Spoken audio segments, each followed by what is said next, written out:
This is a manual transmission for my 1994 Honda Del Sol, and this is an engine for my 1989 Honda CRX. There's only one catch, however. These two were found in a junkyard. This is going to be episode 1 of a two-parter. In this episode, we'll be taking a look in close detail at these two parts that we got at the junkyard. And in the second episode, we'll be putting them into the car. And before you skip this video thinking that you could just go to the second part where we put them into the cars, you first have to realize that these are from a junkyard. You don't even know if these work or not, and it's kind of impossible for a car to run and drive when it's at a junkyard. And plus, I don't even think you realize I don't even have all the parts to complete the manual swap for the Del Sol. First, we're gonna have to rewind to see how we got these parts in the first place. That and more in this episode of Wulla.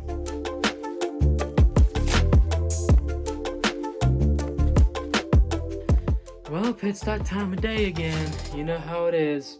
It's not early, but we are going on a road trip. So, what are we doing today? Well, let me tell you. Well, we're going back to another junkyard because, as it turns out, there's a 1.6 liter Honda motor that's exactly like the Del Sol with a manual transmission. Now, the problem is that, just like how I was seeing if there were body parts for the Del Sol a long time ago, in this video right here, I am hoping that this transmission's still going to be there because it's been there for 3 days. 3 days, which doesn't sound like a lot, but literally anyone at any point in time could waltz on in to a pick and pull. So as you can see right here, we have a mallet, a 10mm with extensions, a 14, 17, and 19mm socket. We have a 12mm wrench, a 17mm wrench, a screwdriver with both a Phillips head and a flat head, and some penetrative just in case things don't come off right.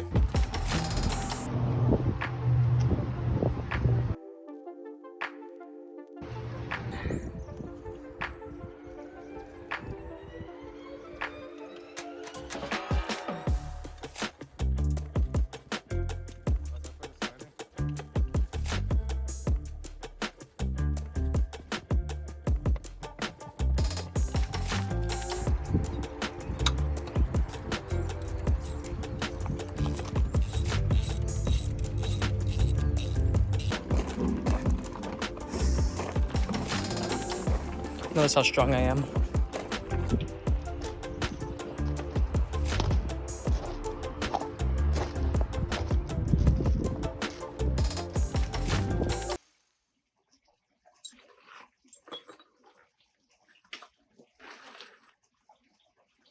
So this is the transmission that we are going to be putting into the Del Sol, hopefully. But the reason why I'm saying hopefully is because we don't know if this transmission works or not yet, but you never know because obviously you can't get a car to be running at the junkyard. What I'm sitting on right here is the shift linkage. Now with front wheel drive cars, the transmission sits pretty weirdly on the car.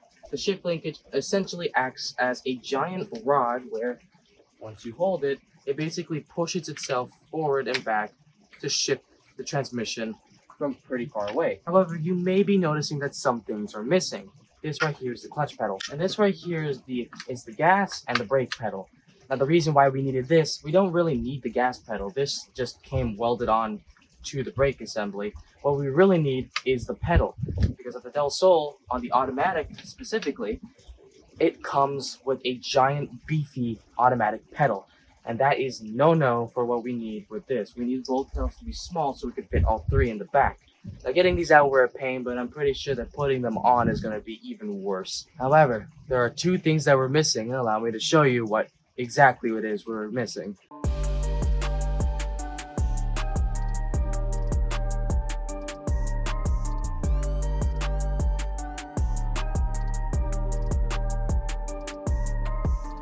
Now this right here is my 2001 Mazda Miata. It's been my project car for about 3 or so years at this point, and admittedly in these videos I have kind of been neglecting it. Now that isn't because I hate it, that's just because of the fact that I've been trying to get the Del Sol running for so long that it's basically became my main project car. But don't worry, you'll see this thing in a future episode coming soon, so stay tuned. But for now, we're going to use it as a demonstration. This right here is what we're missing.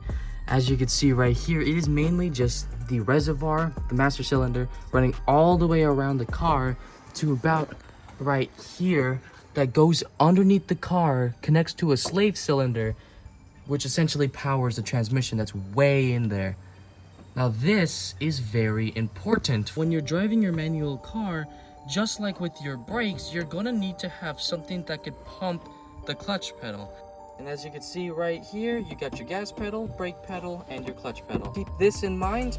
Now let's go look at the Del Sol.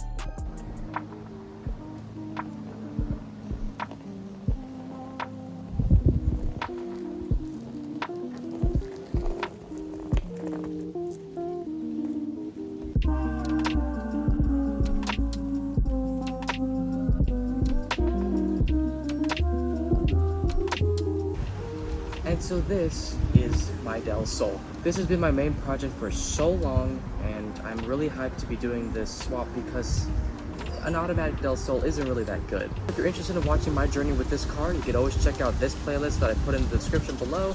It has every video that I have with this car, and probably including this one. So if you want to get caught up with the Wulla lore, then check out that playlist. So this is the engine bay of it. It's been through a lot. This is the automatic transmission right here, and here is where the line would sit if we had the reservoir.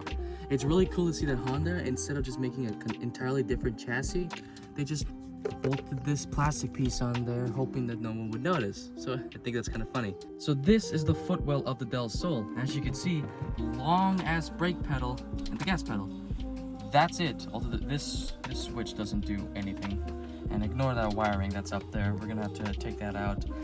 The old owner tried to install an aftermarket alarm in here, so you know how it is. Take into account on how long this brake pedal is. You definitely cannot just have a clutch pedal in here with having this big ass brake pedal over here. As you can see right here, automatic transmission. But yeah, apart from that, everything that we need to do is in there. Another thing that we were unable to get was the flywheel. Now we couldn't get the flywheel because it was too much work for what it was worth. Why would you want to go for an OEM flywheel when you can get an aftermarket one, which will objectively be a lot better of a deal? This is my 1989 Honda CRX SI. Now this is very special because we have done work onto getting rid of this engine, the one that's seized. Now, as you can see around it, there are a lot of things missing, and that's because I took them out in this clip right here. Alright, so I was tasked to take everything off that's either connected to the engine or in the way of putting the new engine in. So I took out the coolant reservoir, and I'm taking out the air intake right now. And I'm about to take out the radiator brackets right here.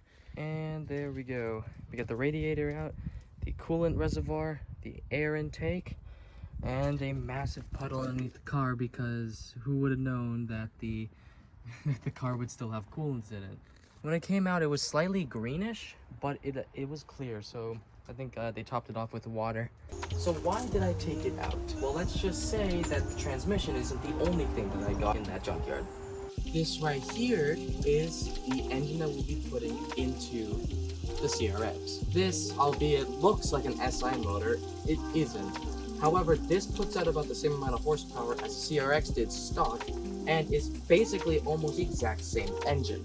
Well, the plan with this motor right now is to basically wait until the time is right, put it into the CRX, and see if she runs and drives. If she doesn't, then we could give this back and use it as store credit to see if we could buy another one. But unfortunately, that's all the time I have for this video. I only do one upload a month, and unfortunately, getting to the junkyard and having to find these things took a pretty long time. And so I mean it deep in my heart.